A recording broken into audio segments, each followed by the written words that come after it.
2/3 বেশি আসনে জয় পেয়ে সরকার গঠন করায় উল্লাসের ঢেউ বইছে বাংলাদেশ জাতীয়তাবাদী দল বিএনপির ছাউনিতে। কিন্তু ইতিহাস সাক্ষ্য দেয় নিরঙ্কুশ সংখ্যাগরিষ্ঠতায় কখনো কখনো হয়ে ওঠে সবচেয়ে বড় ফাঁদ। বিশ্লেষকরা বলছেন তাই এই বিজয়ের মুহূর্তেই শুরু হয়েছে আসল পরীক্ষা। ক্ষমতার ব্যবহার কতটা সংযত ও জবাবদিহিমূলক হবে সেটাই ঠিক করবে বাংলাদেশের গণতান্ত্রিক রূপান্তরের ভবিষ্যৎ।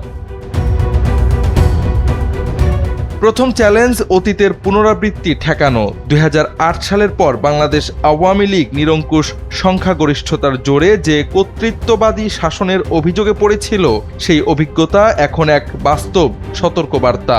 আত্মনিয়ন্ত্রণ যথেষ্ট নয়, প্রয়োজন কাঠামোগত check and balance. RICL TMX, যুগের পর যুগ স্থাপনা থাকে মজবুত। গণভোটে অনুমোদিত জুলাই সনদের সংস্কারগুলো বাস্তবায়ন করে নির্বাহী ক্ষমতার ওপর কার্যকর নিয়ন্ত্রণ প্রতিষ্ঠা করা তাই বিএনপির বড় দায়িত্ব। দ্বিতীয়ত, দ্বিকক্ষ বিশিষ্ট সংসদ ও উচ্চকক্ষ গঠনের প্রশ্নে দলের আগের